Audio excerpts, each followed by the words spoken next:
Isang maulang umaga pong muli sa atin pong lahat. Ingat po kayong lahat dahil sobra pong maulan ngayon. Ayun nga po, muli po narito po ako, ang inyo pong aba pong lingkod. Palagi ko pong sinasabi na wala po akong ipinakikilala na kahit na ano po para po sa aking sarili. Ang isa po akong aba na tagapagpahayag po kung ano po ang nais na iparating sa atin ng atin pong banal na Espiritu Santo. Ang tatalakayin ko po ngayon ay mga bago pong kapahayagan ng ating Espiritu Santo sa mga susunod pong araw. Kung na lamang ipagpapatuloy yung nilalaman po ng ating banal na libro. Nais po niya na ito muna yung maipahayag ko po sa inyo bago ko po simulan yung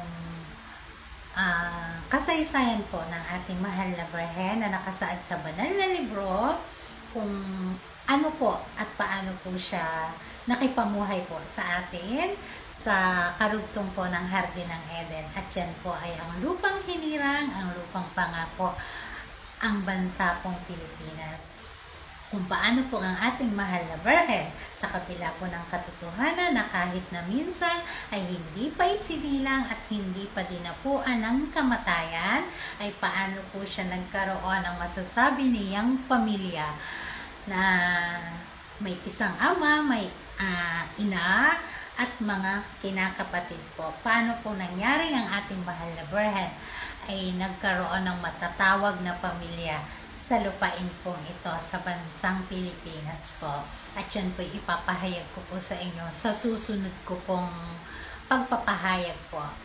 Nais po ng ating banal na Espiritu Santo na dahil nga po kung mapapansin po ninyo, yung pong nilalaman ng banal na libro ay halos limitado lang po yung nauukol po para sa ating Haring Hesukristo. Ang kadahilanan po niyan ay ang ating pong Haring Hesukristo na isinilang din po sa lupain po kung nasaan ang ating mahal na Birheng Maria, ang katawan ng ating Diyos na kataas-taasan, ay mayroon din po siyang laban na pang sa kanya po lamang. At yun nga po ay ayaw po ng ating banal na Espiritu Santo na ang atin pong mahal na Birhen ay magkaroon ng simpatya sa ating Haring Hesukristo ng dahil lamang po sa awa. Dahil nga po ang mahal na Birhen at ang Haring Hesukristo ay halos 19,000 at 650 taon na hindi nagkita dahil nga po sila'y pinaglayo nang dahil nga po sa kagawa ng kampo ng kadiliman mula nung umpisa po ng mundo. At ang atin pong Haring Hesukristo ay isinilang sa lupain ito. Halos pareho po silang nangangapa. Pareho silang nag-uumpisang kilalanin po sa mga oras pong ito ang isa't isa po. Ang atin pong mahal na Birhen, bagamat hindi sinilang at kailanman ay hindi pumanaw, ang kanya naman pong alaala nung siya po ay nakipamuhay sa atin dito po sa sanlibutan, ang kanya pong alaala ay ganap pong nabura. At yan po ay kailan lang nanumbalik sa kanya kung sino siya at ano ang pinagmula niya. Sino ang Haring Hesukristo habang ang Haring Hesukristo ay isinilang sa lupain na ito, ang kanya pong alaala ay burado rin po. So parang pareho po silang nagsisimula. Yan po ang dahilan kaya po yung sa banal na libro po ay limitado lamang po yung tungkol sa ating Haring Hesukristo. At yun nga po ang aabangan natin at maging ako po ang inyo pong abang lingkod kung paano nga pong makikilala kung paano po bagamat parehong nakalimot ang mahal na Birhen na numbalik na ang kanyang alaala at ang atin namang Haring Hesukristo palibhasay na isilang, inaabangan po ng apa ninyong lingkod kung paano po nila manunumbalik po, bagamat nakalimot yung kanila pong mga puso.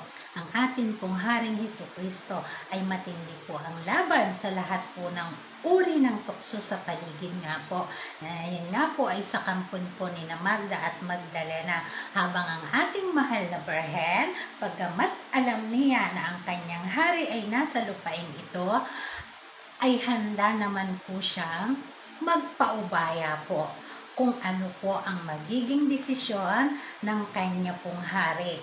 At kung dumating nga po yung panahon ng ating Haring Hesukristo ay ganap nga pong bura sa kanyang alaala ang kanyang reyna, ang atin pong mahal na Birhen ay nakahanda pong maglakbay ng nag-iisa. Bagamat ang matindi pong karibal ng ating mahal na Birhen po, ng ating Haring Hesukristo sa mahal na Birhen, ay si Hari pong Ismael po. Yan po ang matinding karibal ng ating Haring Hesukristo. So, aabangan po natin kung ang atin pong mahal na Birhen ay mahuhulog po kay Haring Ismael po.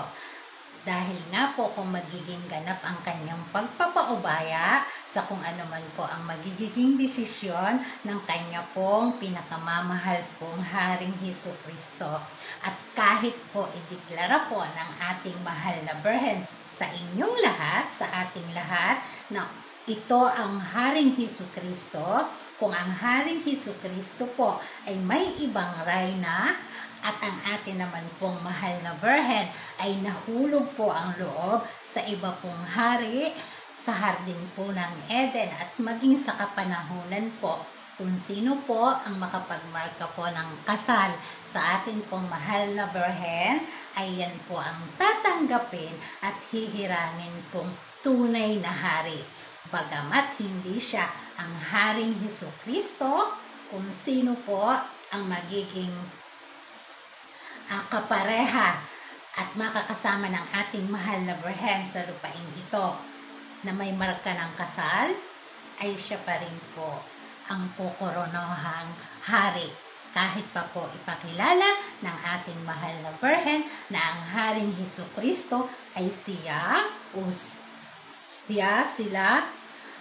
ang pagtanggap po ng mga taga-hardin ng Eden. At tayo pong lahat, ang inaabangan po nila ay kung sino po ang magiging makakasama ng ating mahal na Birhen sa kanyang paglalakbay na may hawak-hawak ng kanyang kamay at may marka po ng kasal. Yan po ang dahilan kung bakit po limitado po ang kapahayagan sa ating Haring Hesukristo. At sa mga darating pong araw, kapag po inihayag po sa inyo ang nilakbay ng ating mahal na Birhen, bagamat hindi nasulat sa banal na libro, ang parte ng ating Haring Hesukristo ay pinahihintulutan niya na yung mga ilang bahagi ng kasaysayan po ng ating mahal na hari ay maisingit ko o maikonekta ko po doon po sa mga kapahayagan ko ng magiging buhay, ng naging buhay ng ating mahal na Birhen sa lupain ito. Ang katawan po ng ating pong Espiritu Santo, ang Diyos na kataas-taasan po ang mahal na Birhen at ang tinatawag po nga niyang Mesiyas. So talaga pong kaabang-abang po ang buhay pag-ibig po ng katawan ng ating Diyos na kataas-taasan at ng ating Haring Hesukristo. At yun na po, kung magtatagumpay po ang ating Haring Ismael na masungkit po ang puso po ng ating mahal na Birhen sa takdang panahon po. Bagamat walang ganap na pag-amin sa kanila, ayan po ay mamamasdan natin. At ako pong abang lingkod ninyo ang magiging tagapamahayag po. Hanggang sa muli po, wala na po tayong oras. Mag-iingat po kayo dahil sobra pong maulan. Lalo na po yung mga nasa tabi po ng mga ilog or sapa o dun sa mga delikadong lugar.